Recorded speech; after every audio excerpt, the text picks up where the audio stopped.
Nah jadi kalau kita lagi di puncak gini ya, jadi kita bisa ngelihat semua segala isi yang ada di Takengon.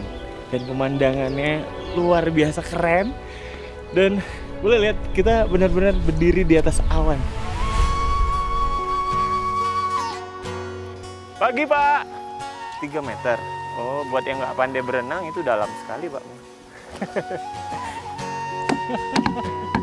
Ya itu dia, untuk Bapak saja bisa dipakai satu kali ini untuk 10 tahun ya Pak ya. Untuk mencari uang yang merah tadi Bapak bilang.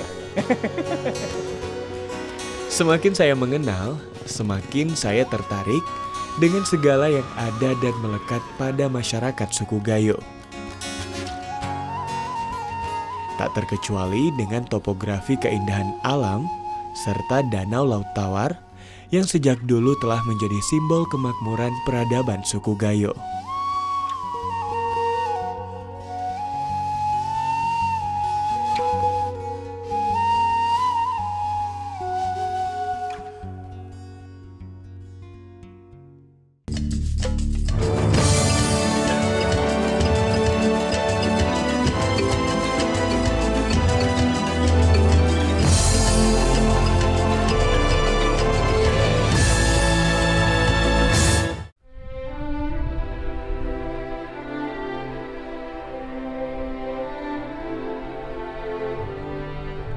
Dikelilingi bukit yang menjulang tinggi, Aceh Tengah memiliki hawa yang sejuk.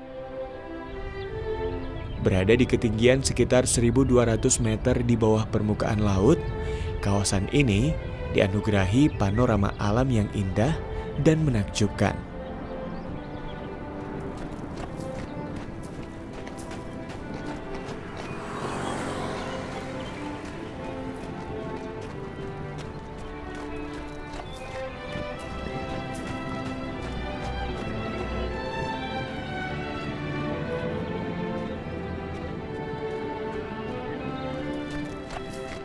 Kali ini potensi alam dan pariwisata menjadi alasan untuk saya tinggal lebih lama di tanah pusaka milik bangsa Gayo.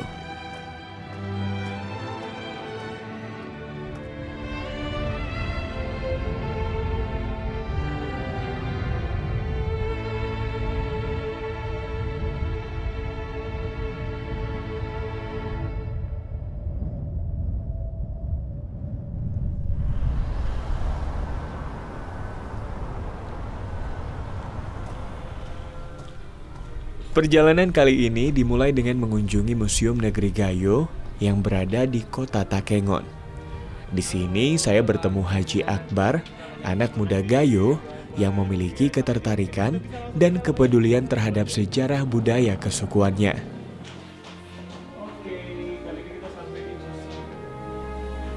Selamat datang di Museum Negeri Gayo. Wah, ini di Museum Negeri Gayo ya? Iya. Jadi ini udah ada sejak kapan sebenarnya? Museum Negeri Gayo sudah ada sejak 2015. Museum ini menjadi tempat yang fasih sebagai kompilasi informasi untuk menjajaki sejarah serta mengetahui budaya masyarakat yang ada di sini. Tengkorak prasejarah orang Gayo yang disinyalir menjadi nenek moyangnya orang Gayo. Baik, itu yang ada di pinggir danau ya? Iya.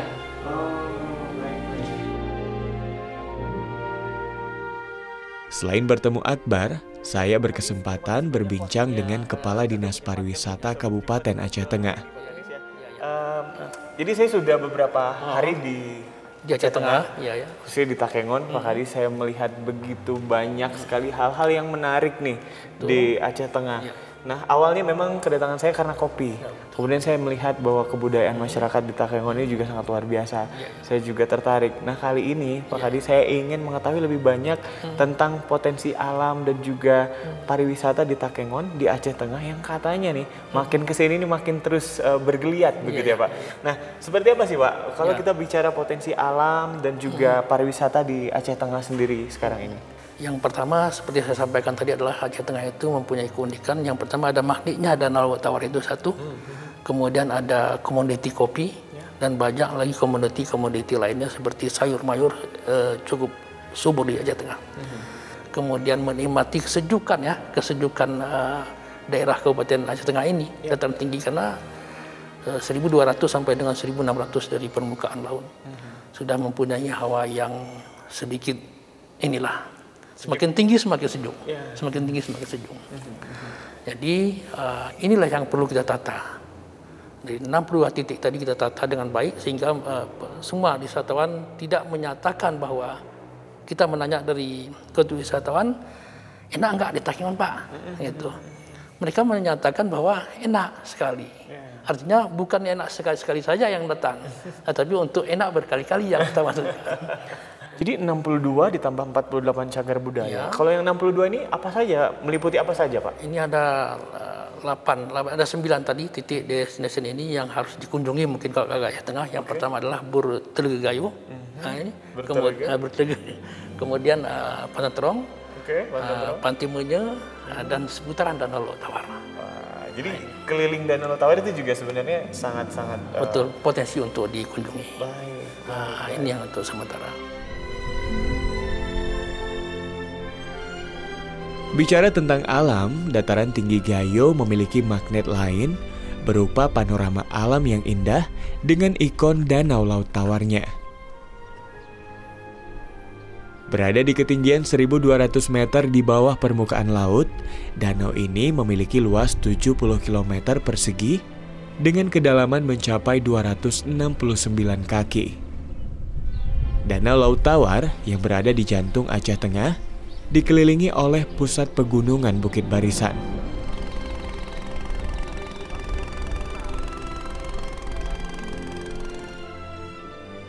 Berdasarkan penemuan situs arkeologi dari zaman Mesolitikum, Danau Laut Tawar sampai hari ini menjadi lokasi peradaban masa lalu bangsa Gayo.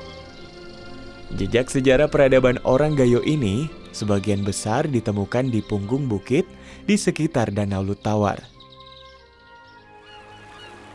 Ini membuktikan bahwa sejak dulu masyarakat Gayo sudah hidup berdampingan dengan alam dan menjadikan Danau Laut Tawar sebagai sumber kehidupan mereka.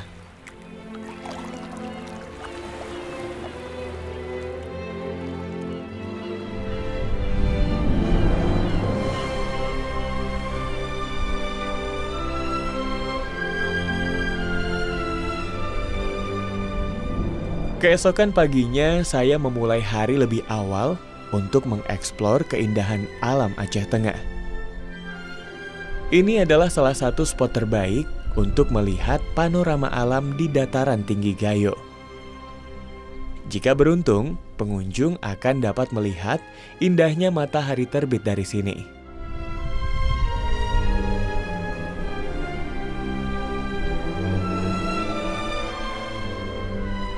Nah, jadi kalau kita lagi di puncak gini, ya, jadi kita bisa ngelihat segala isi yang ada di Takengon. Dan pemandangannya luar biasa keren. Dan boleh lihat kita benar-benar berdiri di atas awan. Coba lihat deh. Suhunya sekarang mungkin kira-kira di 18 derajat kali ya, atau mungkin bisa lebih dingin dari itu. Coba lihat pemandangannya. Keren.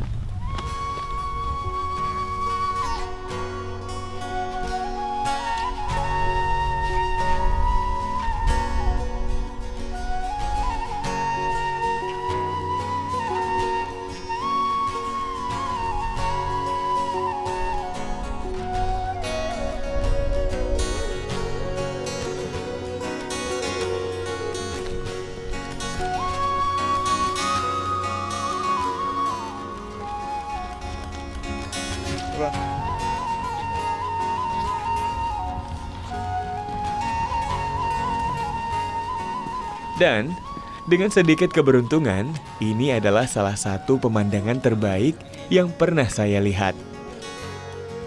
Dari puncak ini, saya dapat menikmati perpaduan sempurna antara bukit, hutan, dan awan yang seolah sedang menyuguhkan sebuah pertunjukan dengan Danau Laut Tawar sebagai pemeran utama dan matahari sebagai dalangnya.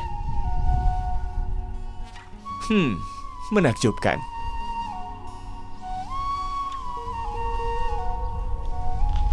Dari puncak ini, kita bisa melihat seluruh keindahan yang ada di Takengon. Gunung-gunung, bukit-bukit yang berjejer. Dan di bawahnya tentunya ada keindahan Danau Laut Tawar yang luar biasa menakjubkan. Juga dari sini kita bisa melihat pemukiman warga dan juga awan yang mengelilingi semuanya dan bergerak. Semuanya begitu luar biasa. Ini dia Takengon.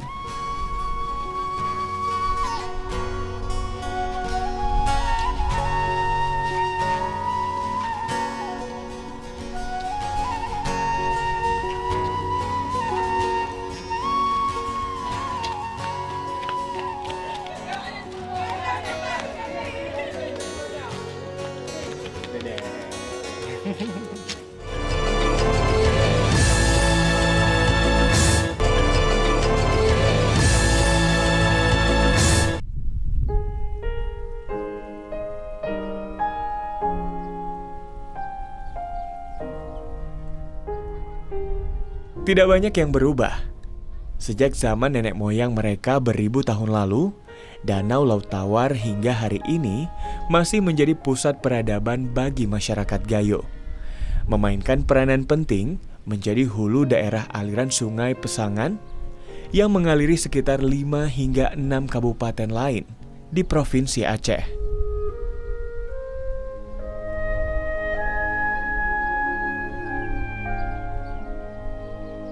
Selain bertani kopi, sebagian masyarakat Gayo yang tinggal di sekitar danau menjadikan danau ini sebagai sumber penghasilan utama mereka. Setidaknya ada 3 kecamatan di Aceh Tengah di mana keseluruhan masyarakatnya menggantungkan hidup dari danau. Seperti Kecamatan Lutawar, Kecamatan Bintang, dan Kecamatan Kebayakan.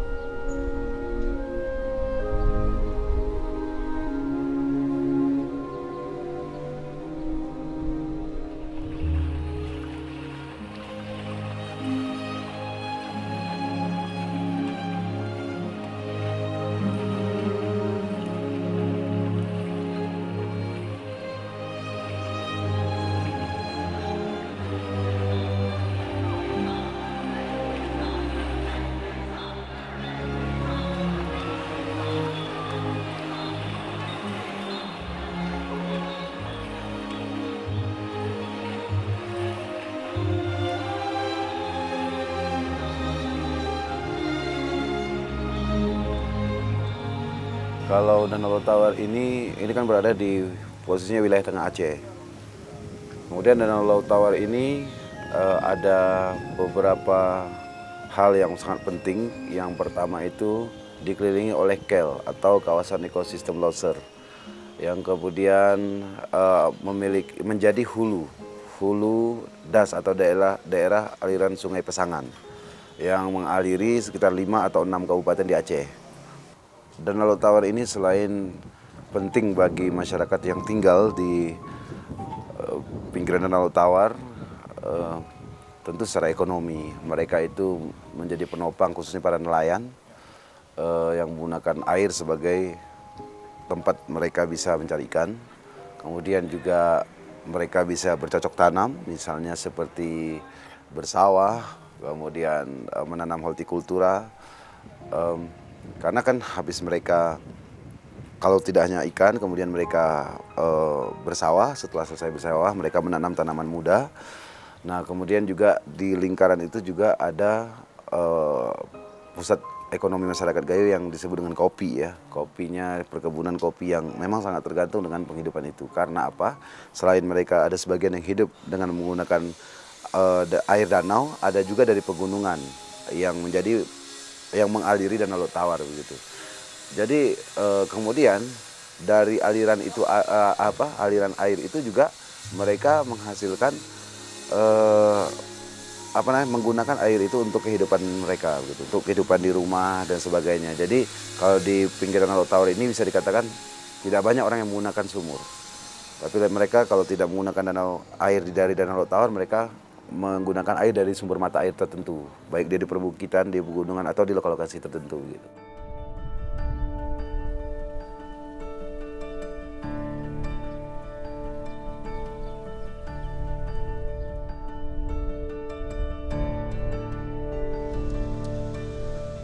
Selain menikmati keindahan danau dengan airnya yang jernih, kita juga dapat berinteraksi dengan masyarakat sekitar.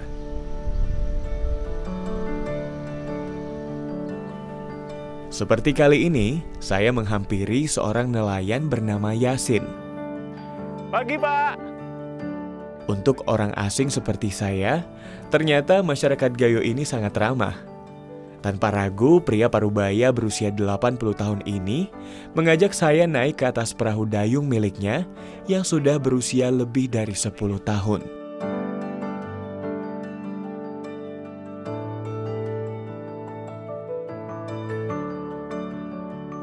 Sekarang kita kemana? Oke. Jadi terbalik. Siap. Kalau ini dalam nggak ya, Pak? 3 meter. Oh, buat yang nggak pandai berenang itu dalam sekali, Pak. Pak Yasin adalah seorang nelayan yang benar-benar menggantungkan hidupnya pada Danau Lutawar. Tidak ada profesi lain. Hari-hari produktifnya ia habiskan di atas perahu untuk menghidupi keluarganya.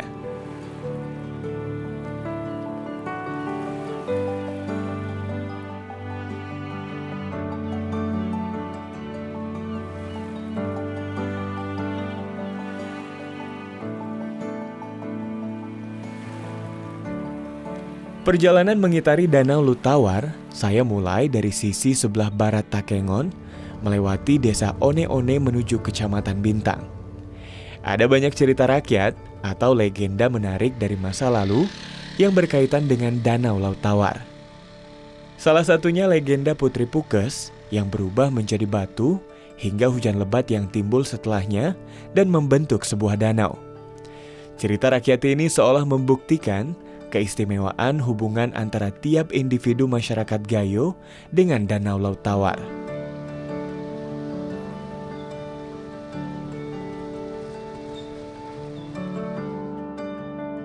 Pemandangan perbukitan yang menjulang tinggi, serta hutan dan alam yang masih asri, menjadi sajian utama yang memanjakan mata. Hamparan sawah, juga kebun-kebun kopi milik rakyat yang penuh berkah, melengkapi indah suasana menyusuri Danau Lutawar yang megah.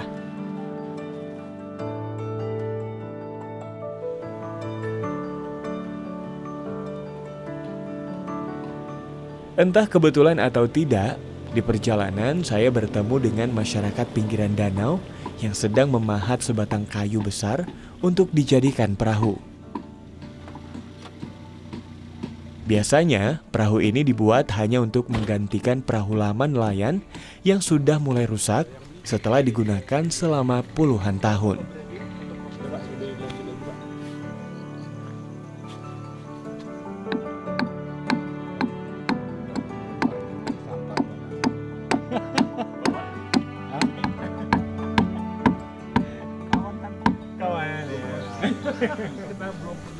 Jadi memang rata-rata masyarakat nelayan kita yang ada di Lutawar, ini perahunya buat sendiri atau memang ditempatkan ke Bapak juga nih, Pak? Bukan, buat sendiri. Semuanya bisa buat sendiri ya?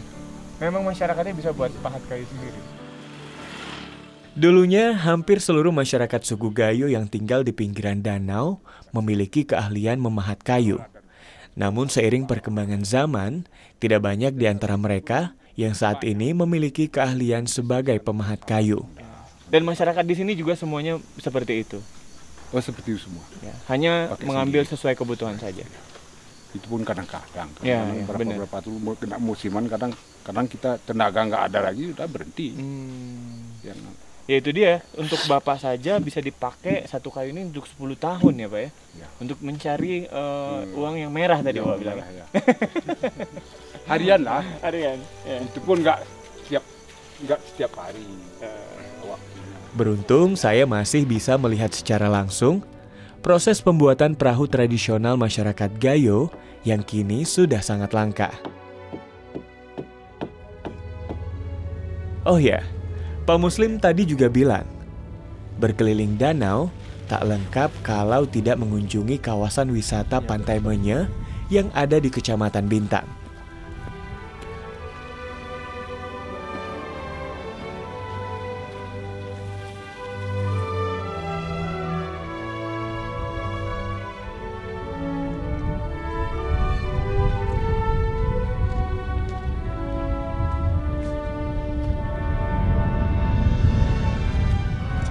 Meski cuaca kurang bersahabat, saya tak ingin melewatkan menghirup udara segar dan merasakan belayan angin dingin sambil menikmati pemandangan indah di tepi danau.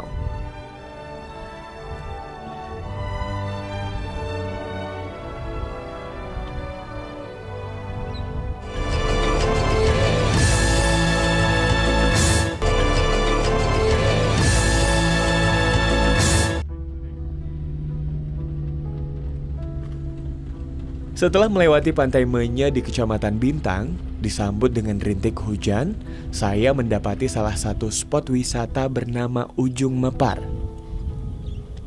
Tempat ini menawarkan pengalaman menikmati pemandangan danau sambil bermalam dengan tenda.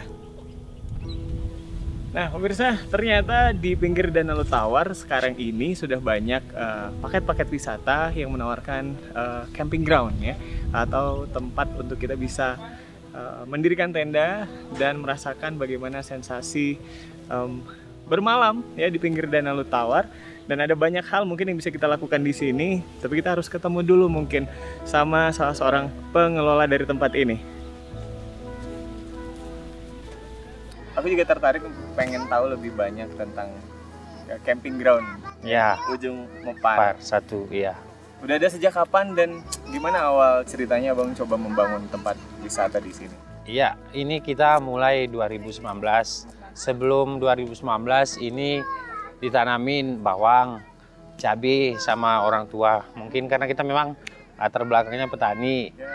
Jadi kita mungkin melihat peluang lain ya untuk tempat wisata dengan camping mungkin kayak gini.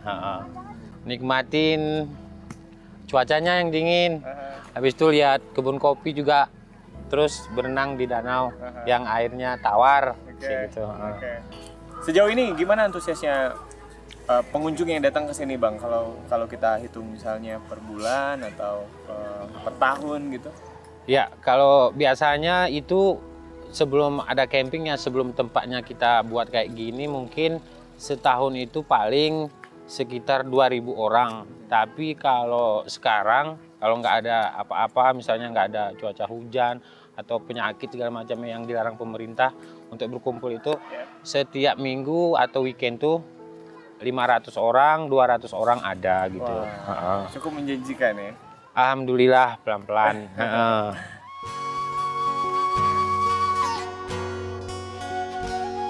Dari perjalanan ini, saya melihat dan memahami masyarakat Gayo begitu bergantung dengan alam dan danau bertuah yang sejak zaman nenek moyang mereka dahulu telah menjadi simbol kemakmuran sebuah peradaban. Itu artinya tidak ada hal lain yang dapat kita lakukan untuk bertahan selain menjaga dan melestarikan alam yang telah memberikan segalanya untuk kehidupan. Memang hampir semua masyarakat punya kuda di sini. Di sini Bang. Menandai perjalanan terakhir di Tanah Gayo, kali ini saya tertarik untuk mencari tahu seperti apa kedekatan masyarakat Gayo dengan kuda. Warga Gayo itu sangat dekat dengan kuda. Sangat dekat dengan Sangat kuda. dekat dengan Dari dulu ya Pak? Dari dulu.